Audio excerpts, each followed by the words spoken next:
હોય જે સબકોન્શિયસ માઇન્ડમાં છે ને આપનું જે પહેલાં સબકોન્શિયસ માઇન્ડ છે ને એ એટલું બધું મોટું છે કે એ જ આપના ઉપર હાવી હોય. એટલે એ ત્યાં આપણે સબકોન્શિયસ માઇન્ડમાં જઈને જ બધું ચેન્જ કરવાનું છે. એટલે એની problem what you have in your લાઈફનો પહેલાં એને મેડિટેશનમાં જઈને પહેલાં એને સબકોન્શિયસ માઇન્ડમાં જઈને જ સોલ્વ કરવો પડશે. ત્યારે જ તમે કોન્શિયસ માઇન્ડમાં યુ વિલ બી હેપી. એના માટે મેડિટેશન જ એક રસ્તો છે. મેડિટેશન છે પણ બીજું શું છે, when you write down your problems, એટલે I always say that write down your problems. When you write it down તો શું થાય, તમારા સબકોન્શિયસ માઇન્ડમાંથી કોન્શિયસ માઇન્ડમાં એ આવી જાય. બિકોઝ આપણે બધું અંદર ભરી રાખીએ. આ society is such where we are told not to share.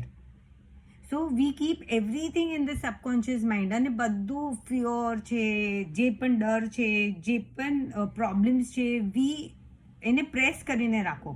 શું થાય કે કચરો ને ડર્ટ છે એની પર કાર્પેટ નાખી દીધું, but we are not cleaning that dirt and all that. So we are just suppressing it. તો એમાં તો ઓર કોક્રોચીસ ને બધું થશે, એટલે ઓર એની અંદર તકલીફ ઊભી થાય ને. અને જેટલું માઇન્ડમાં તમે રાખો એ બધું બોડી પર આવે, બિકોઝ આ બધું ન્યુરોન્સ આપણા માઇન્ડથી જ બધું કનેક્ટેડ હોય. So basically in your subconscious mind you have to realize what problems you have and you write it down.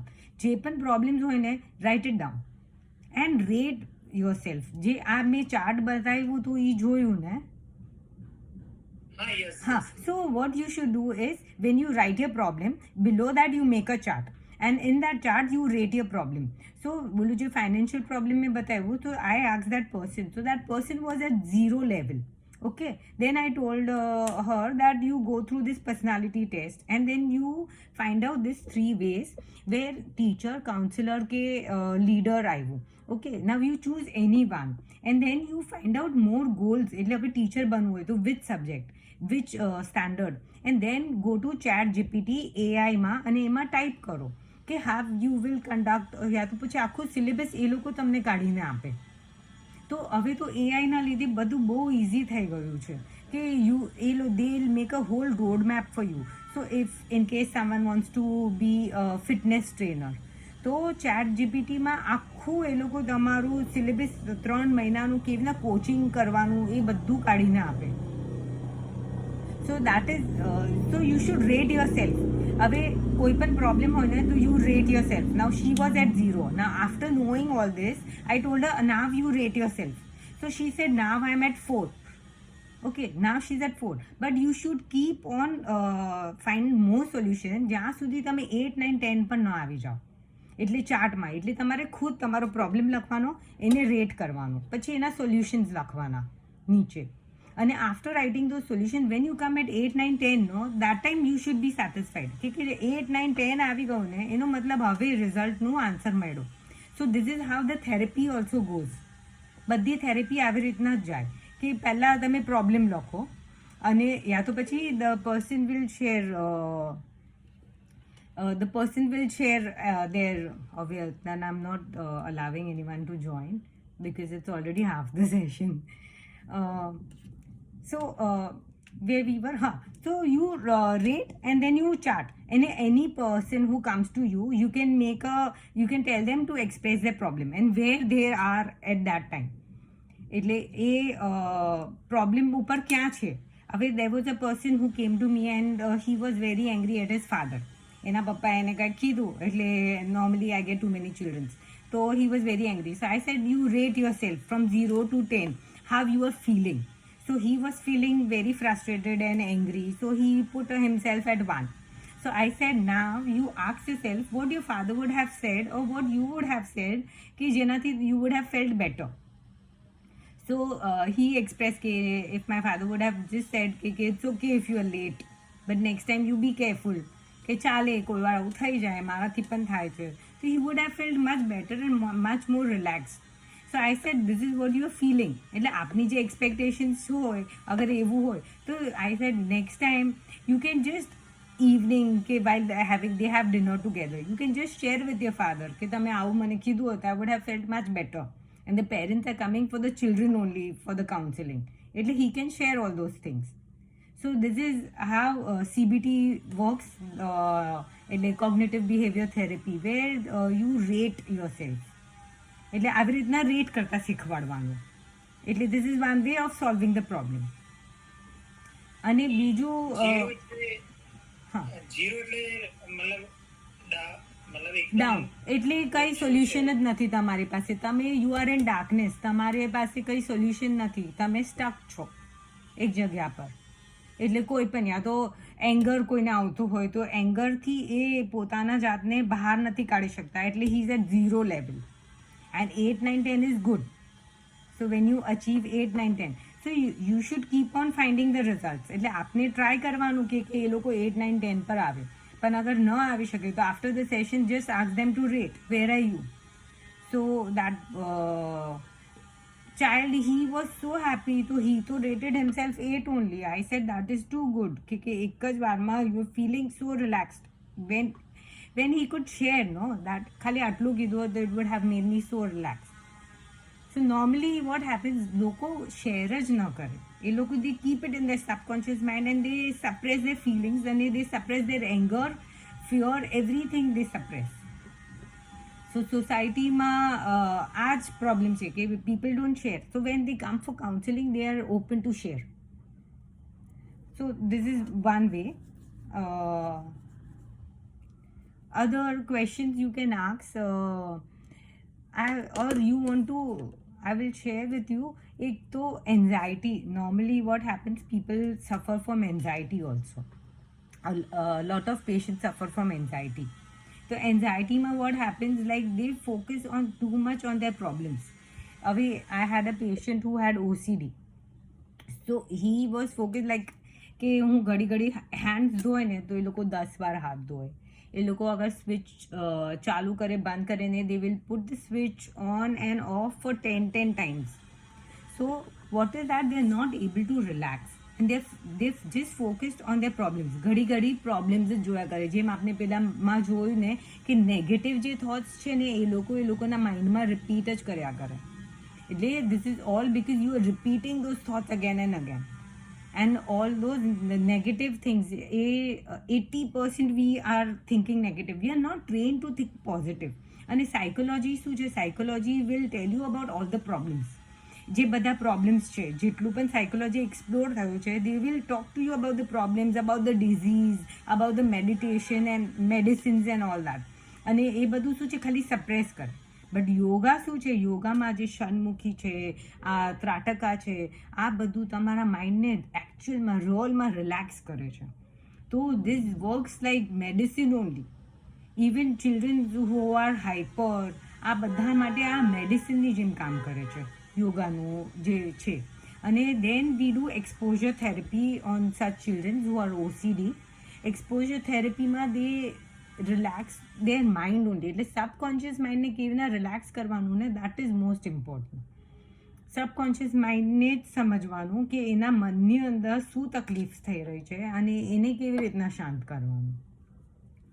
So the whole process of CBT and exposure therapy is working on your subconscious mind.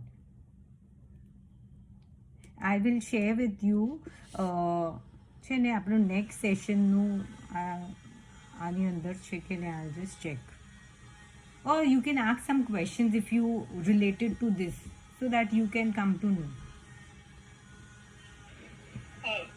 Ma'am એકાદ example તમે કોઈને આ રીતે cure કર્યું હોય CBT દ્વારા કે એનું શેર કરી શકો કે આખું એને કઈ રીતે આમાં? સી એક્ઝામ્પલમાં CBTમાં શું થાય, people are not aware that they are going through the problem because એ લોકોના થોટ્સના લીધે they are going through the problem. બધાને જેને પણ who is going through the problem, no, they are not aware that all this problem has created because in their subconscious mind they have told themselves only something. આપણે જ આપના જાતને એવું કંઈક કહી દઈએ કે જેના લીધે we go through all this trouble. Now I had a patient, she had multiple problems. એટલે વર્ટિગો હતું અને 10 બીમારી હશે. એના લીધે she used to go to neurologist. એટલે I was working with a neurologist. તો she use to come there for treatment neurologist પાસે, અને એને તો કેટલા MRI પણ કરાવ્યા છે. અને I have many patients whose mother wanted to do MRI, brain MRI અને ઓલ દેટ. તો basically what is it, I told her, you tell me, જ્યારે વર્ટિગો આવે અને વેન આફ્ટર બાથ, નોર્મલી જેટલા સિનિયર સિટીઝન્સ હોય ને, after bath only they have symptoms that એ લોકોને ચક્કર આવે ને એ લોકો બેસી જાય. નોર્મલી ઇટ હેપન્સ, એટલે this happens with many patients, કે ચક્કર આવે ને એ લોકો બેસી જાય. તો I said, you sit and you close your eyes and tell me what thoughts you had. And when you ask them what thoughts they have, no, that is called automatic thoughts.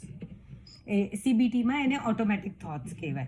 તો those thoughts, એ જે thoughts આવતા હોય ને, એ when she'll sit and when if they are open to share. So our society is not trained to share it openly, but if they are open to share, no, she was open to share, and then at that moment she realized કે એ thoughts જે એના હતા ને, that was related to her husband and she was feeling unlovable. And because of that she was getting all this vertigo છે, health issues છે, because that was there in her mind since 10 years or more. And because of that she left her job also. And પહેલા she was successful in her job, but she left. And the moment she realized this from someone else, no, she was so happy. એટલી happy હતી કે હવે બસ મારા સન ને daughter in લોનું તમે કરો treatment. એટલે people don't know, they just suppress their feelings, and they don't know. And when they realise, no, this was the problem, that she was feeling unlovable. એટલે લગ્ન કર્યા બરોબર છે, but she was feeling that feeling of unlovable. આમાં 3 feeling હોય. ઘણીવાર ઘણા જણ વર્થલેસ બી ફીલ કરતા હોય. એટલે I'll give you one more example. This was the bulb on moment કહેવાય ને, કે she realized કે this was the trigger, this was the thing, and because of that she was feeling depressed, and because of that she was going through all this treatment. And when she did her MRI, no, all her reports were normal. એટલે એ પણ નહોતું એને કે એવું કોઈ તકલીફ detect થાય. હવે ઘણીવાર આવું પણ બધાને થાય છે કે દે ગો ફોર હાર્ટ અટેક થાય છે મને, અને દે ગો ફોર રિઝલ્ટ, એટલે રિપોર્ટ કઢાવવા જાય તો રિપોર્ટ બધા નોર્મલ આવે, તો એ હાર્ટ એટેક નથી. Those are also cold panic attacks. Panic attacks એટલે શું, તમને મનમાં જ એટલું બધું તમારા પ્રોબ્લેમ ઉપર ફોકસ કર્યું છે કે દેટ પ્રોબ્લેમ એગ્રીવેટેડ સો મચ, એટલે અંદર જ એટલું બધું એગ્રીવેટ થઈ જાય કે યુ ફીલ દેટ પલ્પિટેશન એટલું બધું કે હવે હું જીવી જ નહીં શકું. But those are panic attacks and not heart. That has got nothing related to heart attack. એટલે તો જ્યારે રિપોર્ટ કઢાવે તો બધું નોર્મલ આવે. એટલે this happens why? Because people focus so much on their problem. એ લોકો પોતાના પ્રોબ્લેમ્સમાં એટલું બધું ઇન્વોલ્વ થઈ જાય કે they cannot see things outside. So that is the result of panic attack also. If you have some question, you can ask. You have some questions?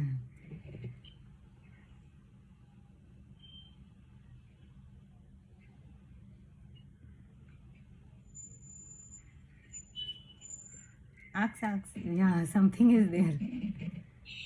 You want to ask something? કઈ પૂછવું છે એના related? હા,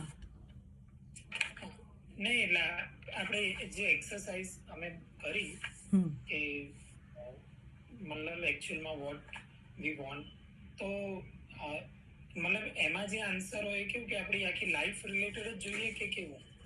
હા, actually છે ને એ genuinely લખવાનું. જ્યારે તમે કંઈ પણ આ ટેસ્ટ આપો ને, બી વેરી હોનેસ્ટ. અને when you share it, no, when you share it, that time only you will get something what you desire. એટલે હવે તમે પર્સનાલિટી ટેસ્ટ પણ આપો ને, તો બી વેરી જેન્યુઅન. પોતાના સાથે you should be very honest first. So then you will get a very genuine answer કે જે તમારી પર્સનાલિટીને મેચ થશે. નાઉ આ જે ગોલ્સ લખો ને, ધીસ આર ઓલ્સો જસ્ટ ઉપરથી કે મને આવું ઉપરથી જોઈએ છે, but deep inside what you want, your goals you not share. So deep inside what you want, no, you go back and you write that again and ask yourself કે એ શું જોઈએ છે મને કે હું અચીવ કરવું, જેના માટે હું સ્ટ્રગલ કરીને આગળ જઉં અને એને અચીવ કરું. એટલે you should go deep inside, check yourself અને રોલી what you want. This is just above what you want. એટલે પેલું કોન્શિયસ માઇન્ડમાં કે આટલું જોવે છે પીસ, પણ ઇનસાઇડ સબકોન્શિયસ માઇન્ડ બહુ બધું છે જે you should come out and you should share. અને at least you write it to yourself અને make a chart where you are. અને પછી if you think you are just struggling at 0, 1, 2, 3, then you should share. અને then you તો બીજા answers મળે ને. If you come out તો બીજા આન્સર્સ મળશે, તો you can come out to 8, 9, 10 and then you can achieve higher things અને હાયર ગોલ્સ. અને જેટલા હાયર ગોલ્સ હોય, થિંક અબાઉટ ઇટ. અને ડોન્ટ થિંક કે you will not achieve it. First think about all the higher goals. અને એ higher ગોલ્સમાંથી કેવી રીતના સ્મોલ સ્ટેપ્સ લેવાના. પહેલાં તો હાઈ ગોલ્સ વિચારવાના અને એને સોચવાનું અને એને મેડિટેશનના લેવલ પર પણ સોચી લેવાનું. અને પછી એના સ્ટેપ્સ નીકળે. અને એના સ્ટેપ્સ નીકાળવા માટે we can use ChatGPT, AI, all these tools are there.